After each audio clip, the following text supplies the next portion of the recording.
Oh! I can burp my ABCs! A, B, Z. So I watched Over the Hedge and I thought I'd make a video on it. It's basically a talking animal comedy. So first we meet RJ, the raccoon, rummaging for food in a vending machine. When that doesn't work out, he decides to try his luck taking some scraps, convincing the bear's been to stash. And by scraps I mean his entire stash. Then some wakes up, not because he hears a raccoon blow a life raft over his head and land, but because RJ gets extra greedy and takes the crisp tube from Vincent's sleeping paws. RJ, panicking, manages to budge the cart, making it roll down onto the road, and is lost by violently crashing with oncoming traffic.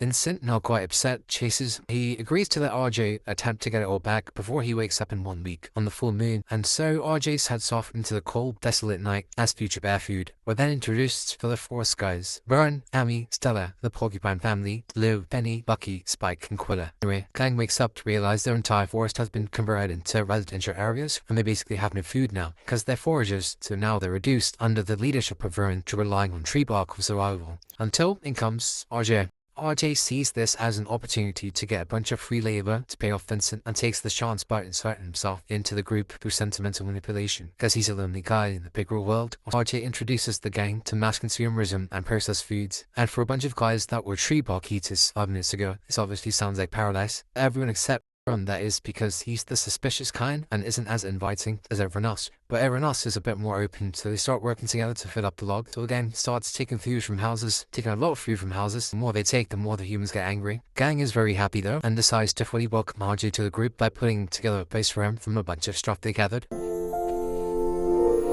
They do it all for him while they still live in the log, and it obviously makes RJ look like more of a dirtbag. On one of the raids, one of the humans, who we will name House Lady, decides to take the gang out by getting an exterminator. Vern, by now established as cautious and vaguely jealous of RJ, sees this as the final nail in the coffin, decides to take everything back to the humans. RJ says no, that doesn't matter, because in the end they lose all of it. But just as he's trying to give it back, with RJ protesting, they catch the attention of a dog that wants to use them as shoe toys. This causes an elaborate panicked chase that ultimately leads to the food cop being accidentally hugged one of those gas cooker tanks, and they lose it all. When RJ sees what happened, he's distraught. All that food wasn't just for him, it was his repayment to Vince the Bear. As Stash represented his survival, without it is doomed. The rest of the gang gets into an argument with Vern because he still sees himself as the good guy, while everyone else just sees him as the guy who just took their food away. Vern ends up calling the rest of the gang a bunch of stupid idiots. This obviously doesn't sit well, and he's basically outcasted. RJ sulks and contemplates his last night because tonight's the full moon. And tomorrow Vincent comes for his food. He and Vern both sulk for obviously different reasons. On this day 12, Vern accepts RJ as the new leader. RJ, feeling guilty, begins to protest until he hears a van come in. The van packed with more food than they had before, and it's delivering to House Lady's house for a big party.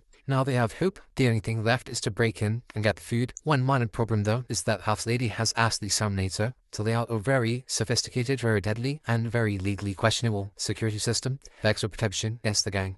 RJ and Vern, with differences now set aside for this opportunity, get the gang to accept Vern back in because he apologizes, and so the plot begins. They concoct a plan to sneak into the house. This plan requires dressing up Stir the skunk as a cat to distract House Lady's house cat, Prince Tiberius Mahmoud Shabazz. This works, and the gang manage to get into the house and begin the grand heist. They successfully do this and get access to the fridge. They load the food into a cart and everything looks great until House Lady wakes up. They begin the escape and RJ realizes he's leaving behind Vincent's favorite crisps. And they're pretty important. He frantically tries to get them, while everyone else is confused. RJ, panicking, spews out that he needs them to take to Vincent, and his motives are revealed. The gang is shocked, and House Lady discovers their presence. She calls the exterminator. Everyone gets captured, except for RJ, makes it out with all the food. RJ takes the food and meets up with Vincent, while everyone else is loaded up into the inspector's truck and driven out to be taken to the big happy zoo in the sky. Vincent talks about how he's impressed by RJ, and that one day he'll end up at the top of the food chain like him. But RJ realizes he would probably appreciate her family more, spending nights alone in a cave, and proceeds to get around Vincent and push the food cart into the truck, causing it to crash. Vincent, now a bit upset, proceeds to go back to the plan of eating RJ instead. This leads to an elaborate chase. The gang ends up trapped in the hedge with the exterminator and House Lady, the weed hacker on one side, and a 600-pound bear on the other.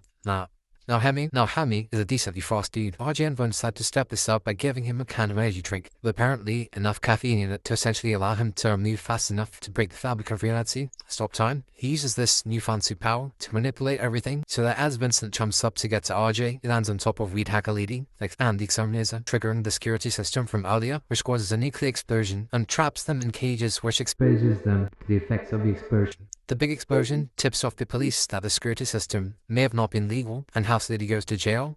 and Vincent gets shipped off to an animal sanctuary. Rishi Rumpy getting out of. The exterminator attempts to escape. The gang forgives RJ for deceiving them. He's fully accepted into the family again. Also, during Hammy's stoppage of time, he restocked the log with enough nuts to last all the way through winter. That wraps up Over the Hedge. Yeah, no,